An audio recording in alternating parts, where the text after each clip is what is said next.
What is up, folks? Ncaa 31 here. I have neglected this online dynasty. Shame on me this season. The Ncaa Legacy Online Dynasty, where I use my alma mater, the Uconn Huskies. And this is a very important game in the Big East Eastern Division, as I trail UCF by one game going into this one. So this head-to-head matchup will determine the leader going down the home stretch of the season. So it's a bit of a downer in a way, because this is actually the last season with these teams. After this season, we're going to be restarting, which kind of bums me out in a way, because I'm looking forward to growing my freshmen from my last class, especially my QB. I have a guy who is going to be a beast of a dual threat QB once he has a couple of seasons underneath his belt, but oh well.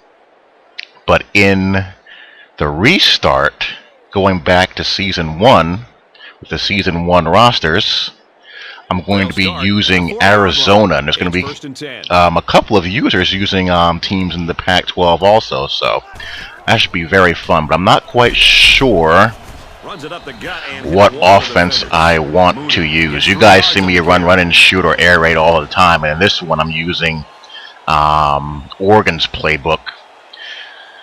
But I'm not sure what I want to do with Zona. Do I want to run air raid, the power raid, Arizona's default playbook, or the air raid playbook I usually use, which is BYU's? Do I want to continue running spread in this online dynasty? I'll have to figure it out. I may, in tribute to Rich Rodriguez, use Pittsburgh's playbook, which is the closest to his style of spread option until, NCAA 13, when we'll have Rich Rod's playbook back in the game. I like Rich Rodriguez. I think he's going to do very well there. I think it's a good place for him because they'll allow him to go 6-5 as he turns over the roster and get the kind of players that he needs. And when he does, he'll win. No doubt about it. If you can recruit athletes at West Virginia, you can recruit athletes at Arizona. And, in my opinion, it was just a matter of time before he would have done well at Michigan. But Michigan is a high-pressure, high-expectation, place. And it was just coming along a bit too slowly for him to survive. So, what can you do? That happens sometimes. But anywho, that is what's going on in this OD. And I get a couple of questions from time to time. How I get, when I'm doing my spread playbooks breakdowns. Someone asked me how you get the read option to work, and truth of the matter is it is a little bit tricky at times depending on what formations you are using, but it is possible to get it to work.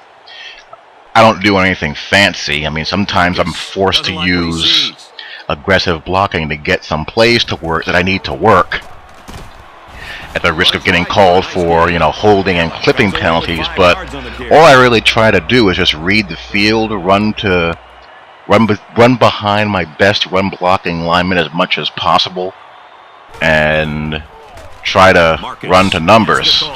Like here, I just run a QB blast here, behind my back and behind the left side of my line here, which is stronger than my, right between the tackles, and also at left tackle, and I'm able to gain some yards on the QB blast. And with the Oregon playbook, I do a lot of jet sweeps, play action jet sweeps, play action read. My theory is, especially against users, you gotta show a mixed bag of tricks in order to keep people off balance. You can't be afraid to go deep into the playbook. Even if the play doesn't work, if it gets blown up, you at least, set up the idea that, make them honor that motion option out of the slots or the, outside wide receiver on those, on that jet sweep action. Make them respect the play action game. out of the read option. Make them be disciplined and play honest and keep them off balance as much as you can. I mean, there are a couple of annoyances.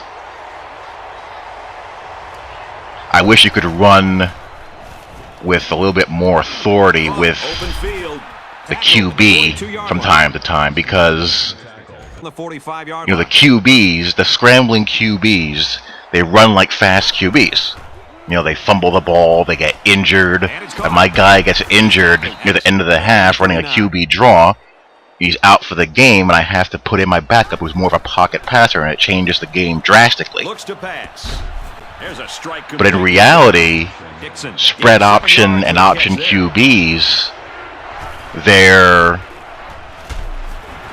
basically run the ball like running backs. Denard Robinson doesn't run the ball like a quarterback, he runs the ball like a running back. Cam Newton, same thing. He ran the ball like a quarterback. I mean, not a quarterback, like a halfback.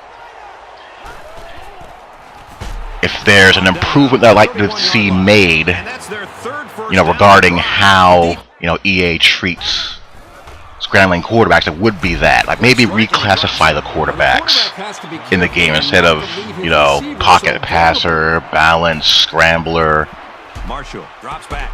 Have like little, subcategories like pro style passer, a balanced passer, spread option quarterback, and the spread option quarterback will have carry ratings like a halfback, which is realistic.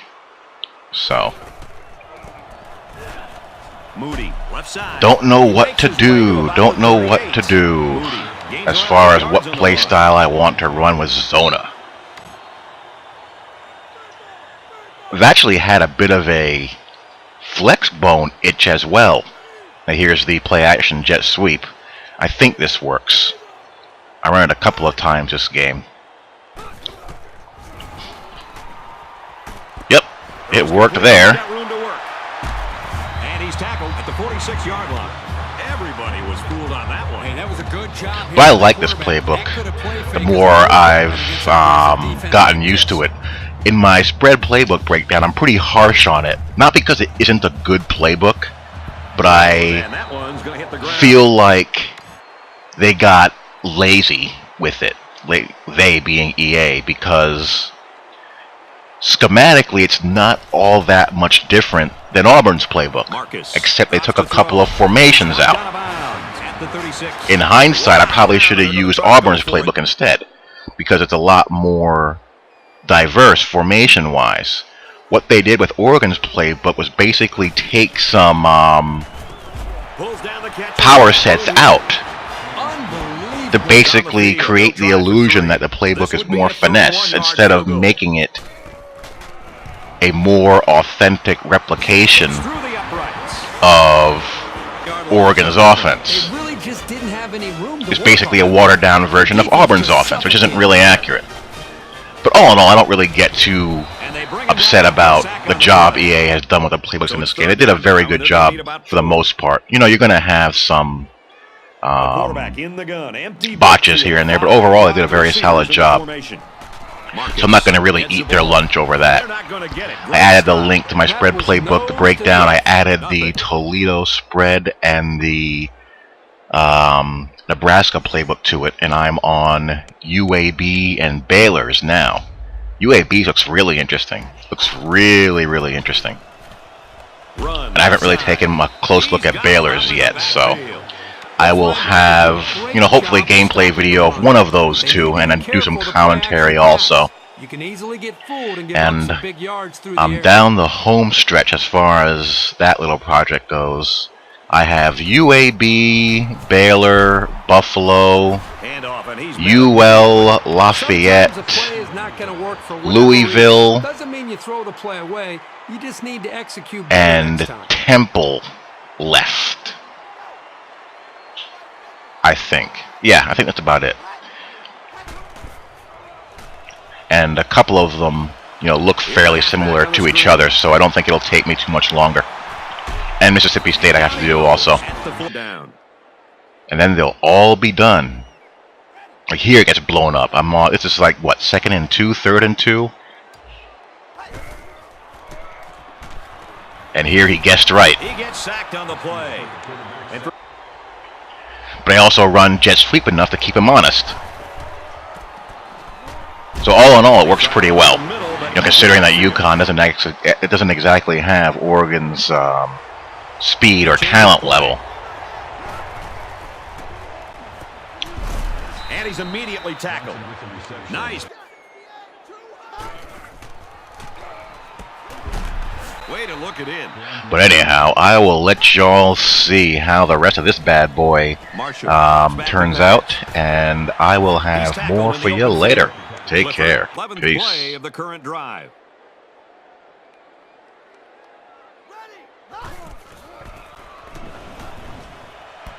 Caught out in the open. He's pushed out of bounds at the 16. They hand it off. Touchdown, UCF. The halfback just... He's wrapped up for the sack. Big play there by the defensive end.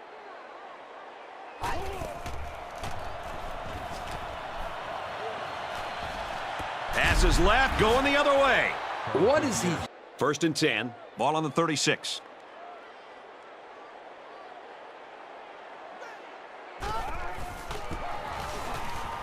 And off to the left. Taken down as he works the left for a nice game. Dixon gains. And it's caught. Nice play to set up 1st and goal.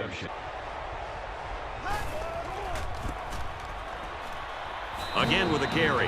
And for Dixon, he gets to double digits and touchdown. It could really dictate the tone for the last quarter.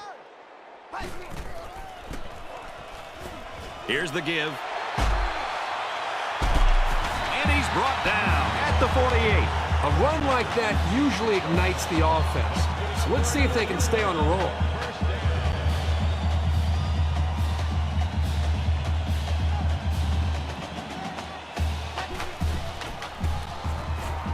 They go with a run. Tackled for a loss. I'm not even sure the ball carrier saw the corner coming for him. That happened so fast, he never had a chance to make a move.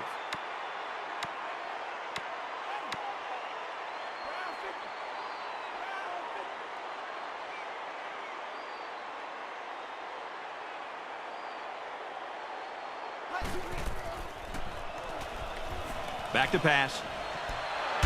Throws out and through his hands.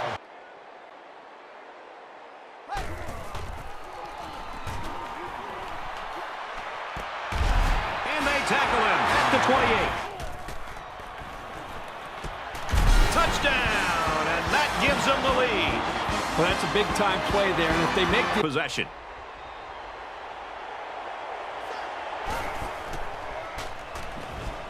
He drops back. Passes to the left, and it's going the other way. Oh, no, they really...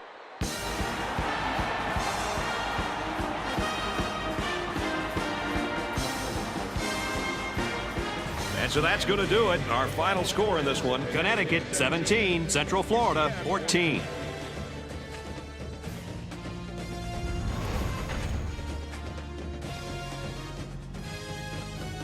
So what are your final thoughts on this one, Kirk? You got to be really impressed with how much heart they showed in this victory.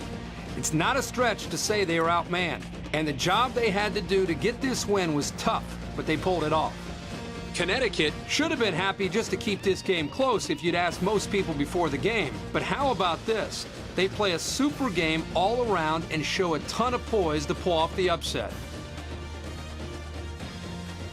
And for Moody, his play here today has gotten him recognized as our player of the game. For Connecticut, this win gets them over the 500 mark with only a few games left in the season. And for UCF, they rack up another loss, possibly hurting their chances for a bowl invite. That's going to do it for this presentation of NCAA Football 12. For Kirk Herbstreit and Aaron Andrews, I'm Brad Nessler saying goodbye.